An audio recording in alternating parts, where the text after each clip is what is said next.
Gone Global. Leading Britain's conversation. The Nigel Farage Show. Mr. Nigel Farage.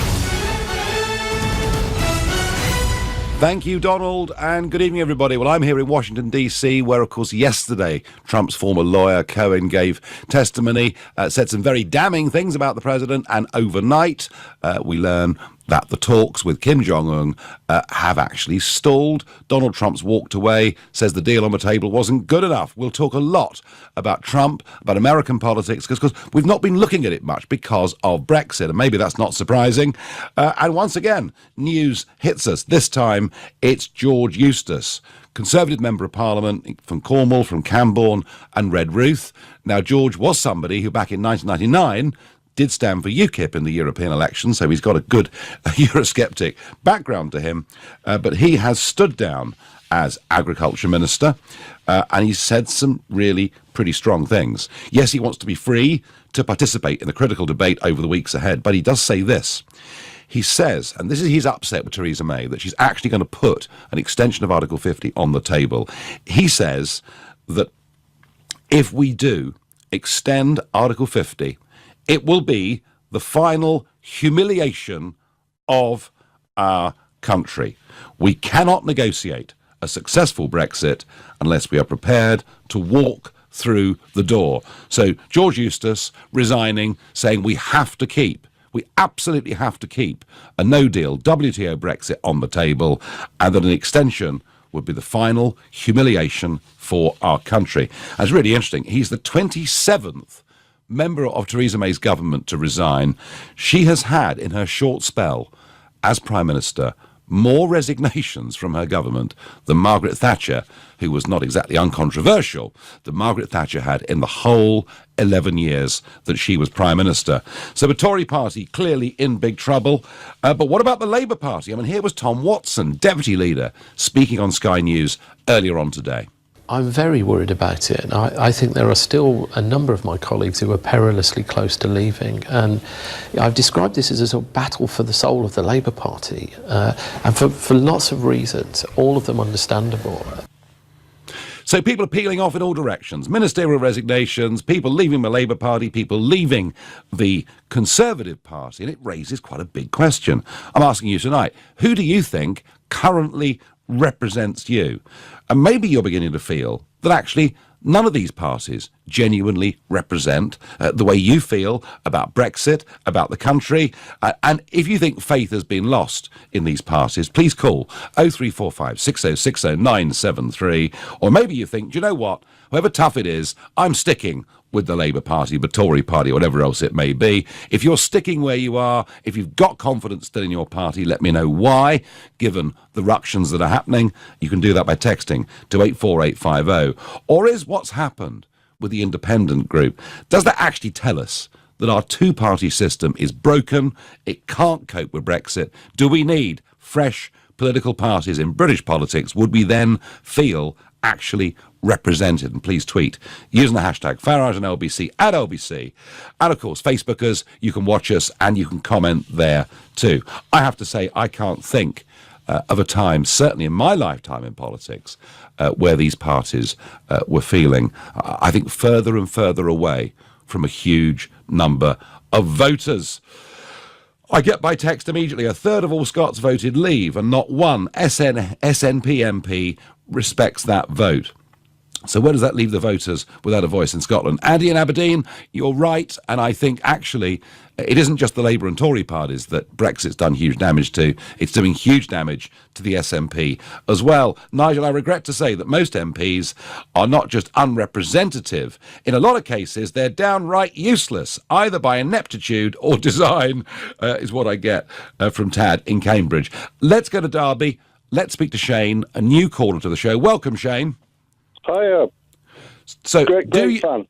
do you feel represented by anybody in Parliament, Shane? Can you say the Tories represent you or the Labour Party represent you?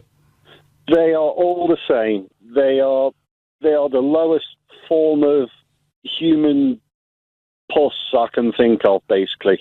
Have you always felt like that, Shane? I voted in '97 for Labour. Uh-huh. Big mistake. I voted Conservative to get them out, and then I voted UKIP in the last one to get them out. Right. But now I'm just praying for the Martian Party to come down and liberate us all, basically. 'Cause no matter who we vote for in this country, they're all the same. Even these Tigger lot that's decided to go off somewhere else. Yeah. They're the same people who actually we've been voting for previously. So there's no change. We need a fresh new change in this country. And if that fresh new change doesn't come, Shane, who would you vote for? Who would you vote for in the next election? In the next election, oh wow, somebody has literally got to stand out from the crowd. And if not, would you be tempted? I mean, clearly you're someone that goes out and votes in elections. If things didn't change, would you be tempted to perhaps stay at home? No, I would actually go out and spoil my paper as a protest vote. Okay. Shane, thank you. Well, Shane there sounding pretty disenchanted with the whole shooting match. Alex is calling from Cheltenham. Good evening, Alex. Evening, Nigel. Nice to get to speak to you. Good to get to speak to you. So, Nigel, Alex, to be honest... Come on. Inspire me. Tell me politics is still working, Alex. I did used to feel represented, okay? Because you were running UKIP and you scared the Tories. But the problem is, you left too soon, Nigel. What, 25 years? Not long enough, Alex? Well, yeah, but you left as soon as the whistle had been blown. And if you'd have carried on, the Tories would have been worried about you. They'd have been scared of you. They weren't scared of Paul Nuttall. They weren't scared of Henry Bolton. And now, Gerard Batten, it's like you've gone down the rabbit hole. It's literally like UKIP is run by a more stupid and racist version of David Brent off The Office. It's terrible. Well, that's strong words. Right, so you think UKIP was holding the Tories to account, holding the system to account. The problem is, Alex, that once we have Brexit, and in particular, once the MPs voted for Article 50, overwhelmingly, what UKIP voters said is, thank you very much, you've done your job, you can go home now. But do you know what? I just think you should have stayed a bit longer, Nigel. But what I would say to you is where I've been listening to you this week, and you're saying about if there is a referendum between May's deal and Remain, you'll stay at home. Yes. You've got to encourage people to go and spoil their papers, to engage and show their displeasure with the situation. Because, if 4 million people don't bother voting, then, to be honest, the establishment will be quite happy. If we had a referendum with 4 million spoiled ballots, that would send a very clear message. I mean, in a democracy, Alex, you are free to exercise your vote. You can vote, you can spoil a paper, you can stay at home. Of course, all of those things you're free to do. It was very interesting in the second round of the French presidential election about 20 months ago. Millions of French people faced with the choice of Macron or Le Pen. Millions of French people did spoil their papers. And kind of if you do spoil a paper, you feel better about yourself. But does it really achieve anything? Well, it achieves more than going on holiday, Nigel. Right. Well, maybe you've shifted me towards a spoiled paper, Alex. But all I'm saying is that I do think if there ever was a second referendum, and I don't see much demand for it, but if that was the choice we were given, it wowould be an outrage, and that was the point I was making. Thank you, Alex. Feeling that UKIP should have stayed as a strong party and things would be a bit more honest. Christopher is calling from Woking. Good evening, Christopher. Hi, Nigel. How are you doing? Well, I'm doing all right, but I think I'm watching the two-party system breaking apart, fragmenting. Oh, yeah, well, you've got the independent group and now the Brexit Party, so you've got new groups on the block. I'm concerned that the Brexit Party will just become a single-issue party and will eventually just become irrelevant. I think the Brexit Party should be free market capitalist and make up for the right of centre ground that the Tories have given up. Well, there's certainly a big gap in British politics there, Christopher. Of that, there is absolutely no doubt. I mean, I genuinely, and we've done this here on this show, appeal to people who are self-employed, sole traders, and they feel completely unrepresented by Westminster at the moment. The point about the Brexit Party was that it was set up to say to Westminster, deliver Brexit, because if you don't, we'll take you on in a European election and you might be surprised by the result. So that's why it was set up that way. And you say single issue, but actually, isn't Brexit dominating everything? Isn't it the issue? Well, it is, but, in a worst-case scenario, if Brexit gets called off or if it gets delayed, the Brexit Party needs a bit more influence, particularly in the general election. And you remember when Carswell and Reckless won their by-elections, those were on single issues. In general elections, you need to have more than that. And, if you focus on single issues, Brexit Party will hardly win any seats in the Commons unless you focus on more issues and campaign locally, like the Lib Well, let's be Dems clear. do. I mean, let's be clear. The Brexit Party has just been set up. It's very, very new, and it is there specifically to try and hold a sword of Damocles over MPs in Parliament and to say we'll fight those European elections. After that, who's to say what it might do? Christopher, I mean, who do you currently vote for?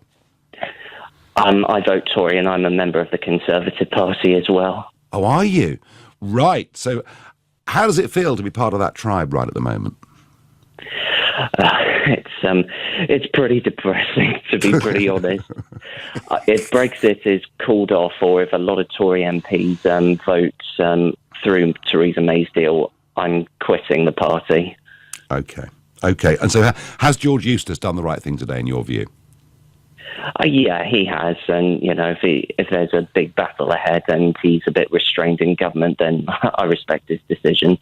Okay, well, Christopher, I have a feeling, and thank you for your call, I have a feeling that a lot of Conservative Party members are doubting their membership, and I think quite a few Labour ones probably are too. You're listening to The Nigel Farage Show here on LBC. It is now 6:15 and time for the news headlines with Philip Crisicott. Well, the instability in British politics continues as Tom Watson, Deputy Leader of the Labour Party, warns that other MPs are perilously close to quitting the Labour Party, and George Eustace, Cornish MP, leaves the government, making it clear that he really completely objects to the idea of extension even being put on the table. He says an extension of Article 50 would be the final humiliation of our country. So who out there actually represents us these days? And what should we do? And some of you have said you wouldn't vote. Some of you have said you'd spoil papers. But on Facebook, Kevin says don't spoil papers. It gives your vote to the leading party of the day. Joanne thinks voting should be compulsory. I don't, Joanne. I think in a democracy you should be free to use your vote or to withhold it.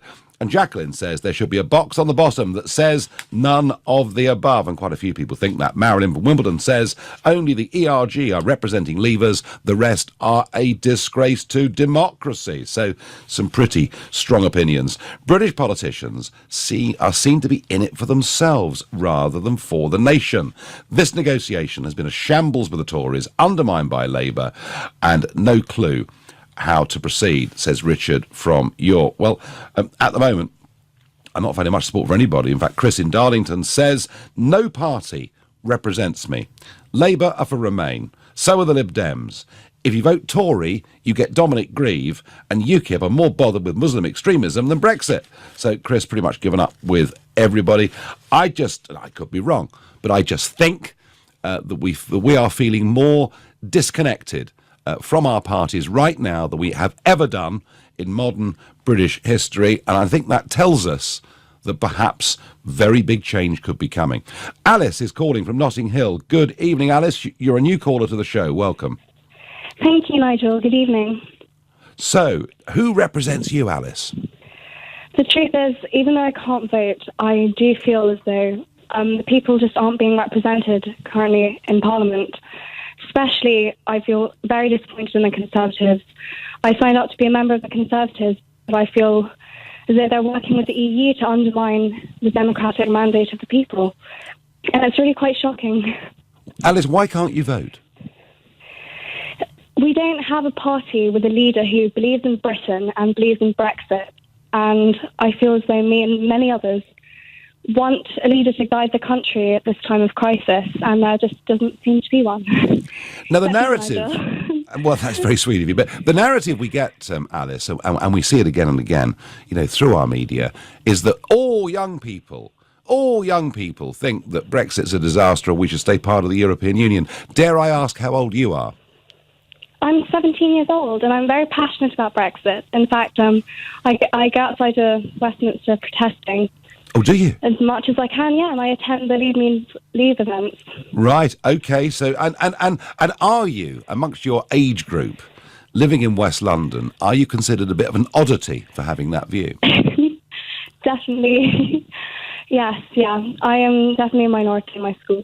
Yeah, I bet you are. Right, so what you're looking for is something fresh and new, so that when your first general election comes along, you can go out there and vote for something you believe in. Yes, absolutely. Interesting. Alice, Party. Well, let's see. It's not there. If it's not there at the moment for you, it's not there. Interesting. Alice, thank you. Well, Alice, they're very committed, young, Eurosceptic. But it is not just a problem, it seems to me. It's not just a problem of the Conservative Party. It's a problem in the Labour Party as well. And we're going to a Labour area next. We're going to Barnsley to speak to Paul, who's a new caller. Good evening, Paul. Good evening, Nigel. Pleasure to speak to you. Pleasure to speak to you. Now, Barnsley has been Labour for, well, forever, really, hasn't it? Since God were a lad, yes. Okay. And I've been a Conservative voter for 40 years. Oh, have you? So you've been used to being in a minority, but you've gone out and voted for it because that's what you believe in? That's what I believed in. And to be quite honest, in the last couple of years, I would not vote for the Conservatives again. As you've rightly said, they're only interested in their own ends. The annoying part is that the European Research Group have been called all sorts of villains and, you know... Wreckers, Paul, that's what they are. Wreckers, basically. Yeah. But they're the people who've been standing up for what we... And when I say we, most of my family vote Labour, but they also voted for Brexit. My two young daughters go ballistic every time something comes on about it, because, as they've rightly said, no one is listening to us. I've got my own business, and on my news feed from business groups I'm in on Facebook, I have people from all over the country complaining bitterly. Small businesses, small business owners, self-employed, they want people to get on with the job we demanded that they do. David Cameron said it would be a one-off decision and they would act on our instructions. They would implement it, absolutely. Paul, as an ERG supporter, and I'm with you, by the way, because I think the ERG aren't just upholding the referendum result, but they're actually upholding the Conservative manifesto, which strikes me as being really rather important. But when you heard yesterday that Jacob sounded like he was getting a bit wobbly on this, that wasn't a great sign for you, was it? No, it wasn't, and I have a great deal of respect for Jacob Rees-Mogg. I think the problem is now that they're all getting cold feet. When we get the three ministers who said they would resign, personally, if I'd have been Theresa May, I'd have said get through the door. Yeah, but it's a very bad... She's in a difficult position at the moment, and I admire the woman for what she's tried to do, but unfortunately, she's had a guy called Ollie Robbins there. But she picked him, Paul. He has been Paul, she picked him. This is her choice. Everyone keeps saying to me, oh, Theresa's trying her best. I'm not sure she is, Paul. Well, I don't believe she is now. After the last few months, with the way things are going, I do not believe she's even wanting us to have a clean Brexit. I think she wants, by the back door, to keep us in the EU. That is not what 17.4 million people voted for. So do you feel, Paul, as somebody who for 40 years in Barnsley has gone out and voted Conservative, is it time this current Conservative Party was ended? Yes. And to be quite honest, as a previous caller said, with the greatest respect to you, Nigel, and I did vote for you, or I did vote for UKIP at the previous general election because I could see the way things were going. I have one thing to say to you as an individual. If Nigel Farage created, if this deal goes through and we find we're semi-stuck in the EU, if Nigel Farage went out and created a new party, which I know there's things in the background that might be happening, I would guarantee 17.4 million people would vote for you and your party. Well, I'm absolutely 100% convinced. Yeah, I think that's a big call, Paul, but it's an interesting thought. It's an interesting thought. Paul, thank you. And Paul, someone there who just does not feel represented by the party he has supported for the last 40 years. Philip says to me on Twitter, I'm an even more passionate Remainer than you are a Leaver. And I'm totally resigned to the PM's miserable deal going through on March the 12th. Neither of us will get what we want. People will suffer. Philip, I have to say, Mrs. May's deal is shocking. As I've said here over the last few days, I, of course, will face that decision myself. in Strasbourg, because that's where the final vote's going to be on the withdrawal agreement. And I will not, Philip, be voting for this deal. I very much hope that we leave on WTO terms, but I'd rather take the risk of extension than, frankly, back this deal. It just doesn't cut the mustard in any way at all. Ollie says to me, what frustrates me about MPs is that they're not representing their constituencies' views on Brexit. They're also reluctant to even... would have thought they'd struggle to get away from this debate, because it is a debate that is dominating absolutely everything. I genuinely think that there's never been a bigger level of disconnection between voters and the established political parties. We're seeing a fragmentation, we're seeing a fracturing, we're seeing resignations from the government, from the Labour Party, indeed from the Tory Party too. I think Brexit's got the potential to completely reshape British politics if enough of you out there have lost faith and don't feel represented. And I think we're getting very close to that point. You're listening to The Nigel Farage Show here on LBC. It's 6:30 and time for the news with Philip Crissick. I think there's great disenchantment with politics and with politicians. I'm asking, do you feel represented? Is it time for a big shake-up? Do we need completely new choices in British politics? How indeed would you vote if there was a general election? And perhaps one of the things that adds to this is the news today that MPs are getting a further 2.7% pay rise, whilst their staff only get 1.5%. Perhaps that's part of it too. But a little happy story today. A little pub, and I mean a little pub, down in Hampshire called the Wonston Arms. And it was taken on by a friend of mine, Matt Todd, 5 or 6 years ago. It was a derelict building, and he got some help from the local community. He's turned it into a pub, and he's just won Pub of the Year. He said he's flabbergasted. His little pub has beaten off the big boys. All he really wanted to do was get it in the Good Beer Guide. And he's going to come in on Sunday and talk to us.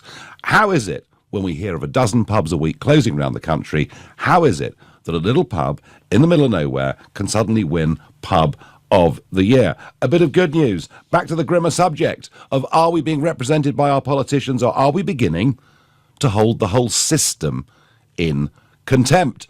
I'm going to Epsom to ask John that question. Good evening, John. Nigel, I saw that thing about the Wonston Arms as well. I'm going to go there for a pint, mate. If I see you in there, I'll definitely buy you one. Do you know, he's an old fishing friend of mine, old fishing mate of mine, and he sort of suddenly said, Winchester, isn't it? Near Winchester. It's just outside Winchester. He wanted to change the direction. I'm going to go there for a pint one day, mate. You will love it. You will love it. Now, I'm going to say this. I totally agree with Paul. If you want, you will, on the 6th of May, 2021... if you want, you will be our next Prime Minister. Do you really think that, John? Absolutely convinced. I've been saying it for a long time. 17.4 million of us will vote for you, sir. Please, please, please put your efforts into becoming our next Prime Minister, because we will all vote for you. Well, John, I promise you. John, I think there is a level of support out there in the country for me, but I don't think I could. I don't think there's much evidence to suggest that every Brexiteer would go in that direction, unless, of course, we're entering some sort of complete Cromwellian moment. I just don't know, John. But you feel we need something fresh and new, yeah? Who are sat? Take out Nigel. Take out Jacob Rees-Mogg and one or two others. My God, mate, they're a bunch of charlatans. And so, John, this is Leave voters feeling completely unrepresented. This is the point you're making, isn't it? I've got no one to vote for. I've got my last MP was Sarah Wollaston. If you gave me 50 grand, I wouldn't vote for her. but when she got when she got selected down in South Devon, she told them she was a Brexiteer, didn't she? Yeah, she changed horses about a week before, didn't she? Yeah. Honestly, all of these MPs, they are charlatans, and I just want. I don't know if you could take over the Tory party or take it. I know I've been listening to what you've been saying about the Brexit party. It's a bit young, maybe. But I know that if you got in the Tory party somehow, I don't know how, but you could easily. We'd all vote for you to be Prime Minister, I'm telling you now, mate. All right, John, you're very sweet. Thank you. I can't take any more of that. It'll go to my head. On Twitter I used to be a Labour voter, but they have betrayed me, like many other MPs, Paul from Leeds. And Look, somebody out there, please call me on 0345 6060 973 and please tell me that I and the callers and the texters and tweeters I've got tonight are all wrong. Tell me British politics is actually okay. It'll all return to normal. We'll have a high turnout of the next general election and believe in our system. Please someone tell me that, because I'm yet to find one of them. Stefan is a new caller from Hammersmith. Good evening, Stefan. Nigel, hi. How are you? Welcome. Yeah, Stefan, I'm just increasingly thinking that maybe big change is coming. Nigel, can I say this is the highlight of my year speaking with you? So let me tell you, I've been a lifelong Labour supporter. Yes. I'm a member of the Labour Party, and all that comes to an end now. I feel completely betrayed. I'm completely with John, your last caller. Nobody represents us as Leavers. And the only political figure that has been able to reach across all the political spectrum has been you. So I'm sorry, but this is going to get to your head a little bit, like you were saying. I'm with John. You really need to run. And well, Stefan, we will all vote for you. All right, Stefan, thank you. I'm flattered. I don't quite believe it, and I'm sure there'll be some polling evidence that would suggest it's not quite the case, but it is flattering, and I thank you. I'm going to go to Market Harborough and speak to Mike. Good evening, Mike. In fact, I've just lost him. I'm going to go to Sue in Dartford. Sue, good evening. Hello, Nigel. Thank you for taking my call. Not a bit.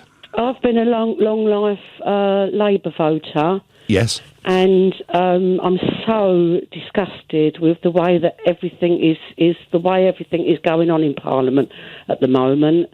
I don't agree that it would be a good idea to actually void the ballot paper, because I think it will just get thrown in the bin. However, I do think that you should vote, and I will certainly vote, but, purely because of the suffragettes fighting as long as they did for women to vote. But I would vote for the Green Party. Would you? Okay. No, well, Sue, you're a first-time caller, so you must feel very strongly about this to have picked the phone up. So the Green Party, you think, would represent your values rather than Labour? Well, certainly not Labour or Conservative. I would certainly consider voting for yourself. Okay, and how did you vote in the referendum, Sue? I voted for Labour. Sorry, leave or remain in the referendum? Oh, sorry, I voted. I was Brexit. You were Brexit, which of course makes the Green. Because here's the odd thing, Sue. The odd thing we've got now is we've got a Labour Party going, pretty much there with a second referendum. We've got the Lib Dems backing a second referendum. We've got the Greens backing a second referendum. We've got Chucker and his chums backing a second referendum. There's an awful lot of people backing a second referendum. So I understand you might be very tempted by some of the Greens' policies, but they are very much a Remain party, Sue. Really? Oh, yeah. I need to look into that then. Sorry. I actually voted for them once. Back in 1989, in the European elections, I voted Green, and I did consider myself then to be an environmentalist, and it was led by a sensible guy, and they were the only proper Eurosceptic party. Sorry to disenchant you, Sue. They're not anymore. Thanks for the call. Up to Cannock to speak to Martin, a new caller. Good evening, Martin. Good evening, Nigel. So, who do you feel represented, Martin? Is everybody else wrong? No, the two-party system is totally broken. It doesn't matter whether you're Labour, whether you're Conservative. It is now imploded upon itself. It represents nobody on anything. I'm so strongly about this that I've owned a nightclub my whole life, literally. It's the longest-running nightclub in the country, 48 years. Yeah. My father opened in 71. I closed it up last year for different reasons. I've now taken on the role as a chair for a new party, the Time Party, because it means that much. Within a year or so, I will stand for MP in Cannock Chase District because it means that much. The Time Party, Martin, you say? Yes. Okay, what are your basic policies? It's basically right of centre. It is a Leave party by default. There's several policies on there on agriculture, on immigration, on taxation, on banking. There's a full policy basis on there. But the difference being, it's building from the ground up.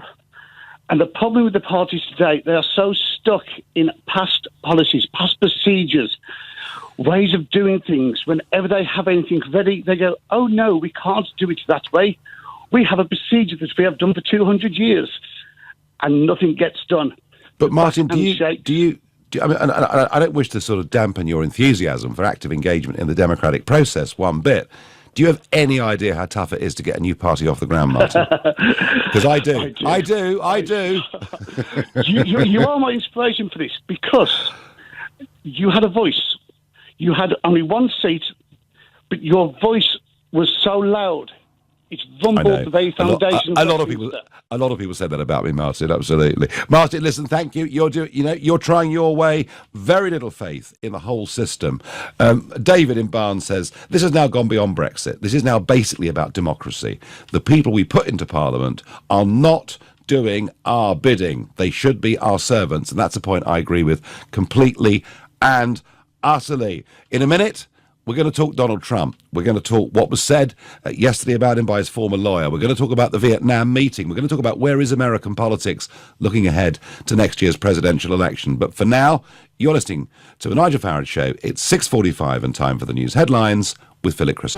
Well, we talk about Brexit and almost nothing else. Believe you me, in America, they talk about Trump endlessly because the drama is there every single day. And we were talking about it, but we haven't been talking about it for some time. I'm here in D.C. I'm here for a big conference, CPAC. It's a big conservative conference. And it's a good moment to talk about Trump on the world stage, but equally Trump on the domestic stage here in America. Now, overnight, Trump had talks, of course, with Kim Jong-un. They failed because of sanctions. No agreement's been reached overnight on the denuclearization of North Korea. And here was the president leaving that summit. It was a very interesting 2 days, and I think actually it was a very productive 2 days, but sometimes you have to walk, and this was just one of those times. Basically, they wanted the sanctions lifted in their entirety, and we couldn't do that. So sanctions were the sticking point, and the president said, sometimes you have to walk. Are you listening, Theresa May? Sometimes no deal is better than a bad deal. Well, helping me to analyse that and much else that's going on is Feature Story News correspondent Daniel Renches. Daniel, welcome to LBC. What was your interpretation of that summit in Vietnam? Down to brass tacks, Nigel, the South Korean government estimates that the North Koreans have about 60 nuclear warheads. That is the basic fact here. This is a nuclear-armed state. And we have a young leader in Kim Jong-un who comes from what can only be described as a dysfunctional family situation. And so you have Seoul on the border there. And the fact that Donald Trump has gone and established a personal relationship with this guy, I think most people, either on the left, the right, the South Koreans, the Japanese, the Chinese, they all think that's probably a good idea to establish that rapport and make this young leader feel good about himself. That is about as far as they've got with this second summit. Because I have heard some voices in America saying that Trump is legitimizing, a leader who behaves terribly and people get murdered and people disappear. And some on the left here didn't sound as positive about this meeting as perhaps they ought to have done, in my view. Well, I actually know members of the Korean community here, and some of them are very conservative, and they agree with my assessment. Okay. It's okay being here and sort of lecturing on the niceties of diplomacy, but when you actually live in Seoul or you have family in Seoul, you have a different perspective on this. But that's to say, the idea of a complete, verifiable, irreversible denuclearization is something that most people don't think is possible. No, well, whatever progress, lack of progress, read it how you will, at least there are cordial relations. It would appear between these two men, and that can't be a bad thing. Now, yesterday, here in Washington, D.C., I mean, it was just the most extraordinary day. We touched on it on my show last night, but just explain who Michael Cohen is and what he said yesterday. The crucial date for Michael Cohen was April of last year, when the FBI went into his office and took everything. At that point, he had no more options to either cooperate with Mueller or not cooperate with Mueller. Everything else since then is just window dressing, and he decided he would cooperate. And that is very damaging for Donald Trump. And when he cooperated, his new lawyer, Lanny Davis, who is a very sharp operator and a very strong ally of somebody else who's been in a lot of trouble, Bill Clinton, in the past. Which is, you can't believe this, can you? I mean, so he's been around Lanny Davis for decades doing this kind of thing. Yeah, so if you decide to take this course, Lanny Davis is not a bad option, given his experience. And Lanny Davis probably told him, tell Mueller everything you know, don't leave anything out, because if you do leave anything out, my sweet plea deal of 3 years in jail for all of these millions of dollars you've been hiding from the American government, that will be over. And he said some pretty brutal things about the president. Yeah, it was a no-holds-bar fight, and it's become very personal because Donald Trump's strategy is not only to discredit this liar, he is a liar, but is also, he decided at some point to go after the father-in-law and the wife and suggest that there was impropriety there. And I think that's presented a difficulty for Michael Cohen, and you've had a period where he's been quiet, and he's decided to take this road. Wow. And when he gets out of jail, maybe he'll have a sweet deal with a publishing company. But he's already facing 3 years in jail. Correct. So his testimony, I mean, on the Trump side, they would say, as you say, he's a proven liar. You can't listen to him. Exactly. But the real point coming out of this is, I think the Democrat strategy is a sort of take the sweater and start pulling on some of the loose threads. And you saw Ocasio-Cortez, this sort of new rising star from Brooklyn, really taking the microphone and asking some very sort of sober questions about, for example, Trump's involvement in what he portrayed to an insurance company about his finances.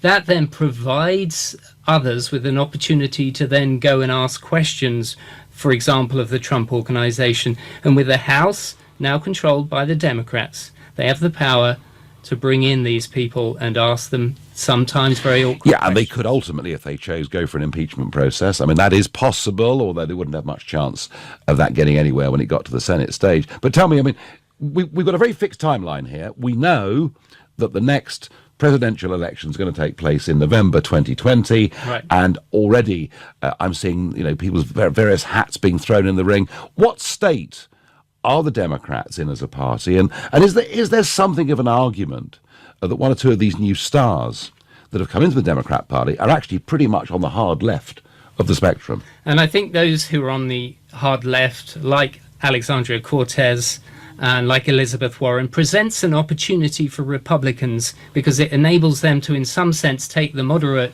Democrats and prize them apart.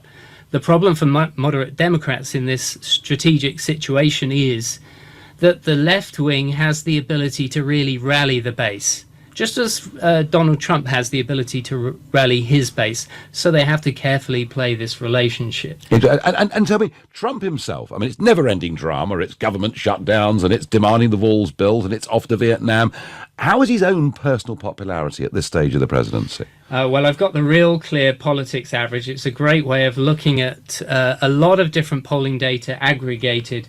And at the moment, the average is at 41% favourable, 54.6% unfavourable. That's pretty consistent, actually. So despite all of the different dramas that go on here in Washington, for the past couple of months, he has maintained his base. So the Trump base is strong, and he's going to be speaking at CPAC, this big conservative conference. What do you expect him to say? Economy is what I think his strategists will say. This is an unprecedented period of economic growth. And if he can continue this until, I think, July, he can then go to the electorate and say, I have presided over the longest period of economic growth in American history, and that would be a prize going into an election. And he wouldn't exactly hold back, would he, on saying the great things he'd done. Daniel, thank you very much indeed for joining us. Well, I'll be there listening to the President speaking at that conference. I'm saying a few words at the conference myself, and then I'll be back to Brexit Britain. Thank you, all of you, for your calls that we've had over the course of this evening, of course of the week. I'll be back on Sunday morning, and we will have on Sunday morning with us the man, a friend of mine, who's won Pub of the Year. We'll look forward to that enormously. At 10 tonight, it's Tom Swarbrick, but up next, it's Ian Dale. Pub of the Year. What could possibly go wrong, Nigel? Thank you very much indeed. Right, coming up on my show between now and